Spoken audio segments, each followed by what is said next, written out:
Well, film fans, get ready. The PBS Short Film Festival kicks off today, and I caught up with Taryn Jackson, PBS Director of Editorial and Brand Engagement, to find out what we can expect.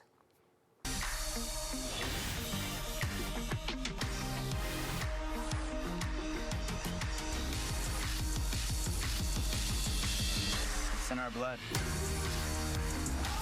Well, this is the 13th annual Short Film Festival. Take us through, Taryn, on how it all got started. So back in 2012, I cannot believe that it was that long ago, but in 2012, we thought it was necessary to highlight independent films and independent filmmaking. Now, this is something that PBS has done for years. You know, we have always supported and, given a platform to independent films and independent filmmakers, but not in the form of a festival. So in 2012, we thought it would be great to just do a celebration of films and filmmaking. So that's how we started in 2012. It's gone through a couple of changes as far as like the time of year, how many films are in the film festival, categories, not having categories. But here we are in year 13. We have 15 films that premiere on July 15th, and they are broken up into 4 categories this year. We have heroes, family, society, and environment, and we are so excited for everyone to dive in. That is so exciting. Well, what kind of stories can we all expect this year? What's being put on the spotlight here?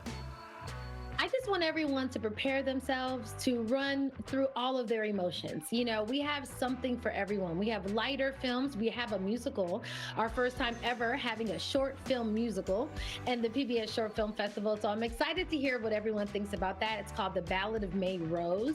And then we also have a film called Take Me Home about 2 sisters, their relationship and how they stick together and how they they keep their bonds to make sure that their family stays together and is as strong as possible. That film really pulls on the heartstrings.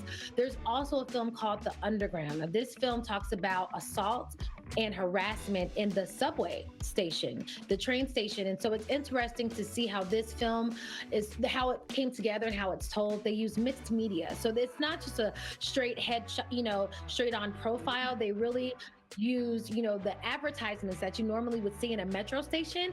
They use those to tell the stories. Like people pop up out of those to talk about the experiences that they have. So while that film is on the heavier side, it is a story that needs to be told. And, just like, what the film festival does, it will, bring you in through stories that may be more familiar to you or stories that resonate with you.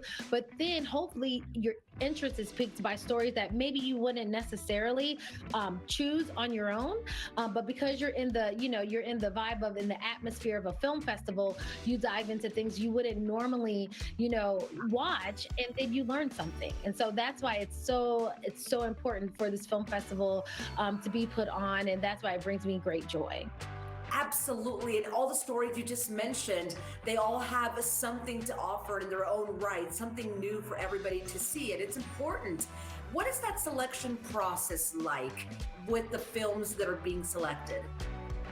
So we usually have anywhere between 100 to 125 film submissions each year for the film festival.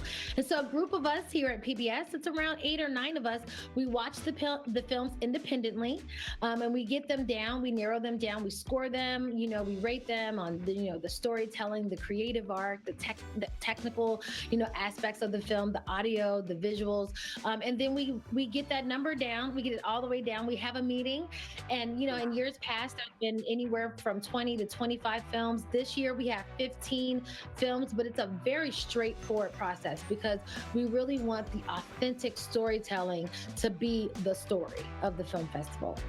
So interesting, and we can't wait to be a part of this. It's the PBS Short Film Festival. Taryn, thank you so much for your time today.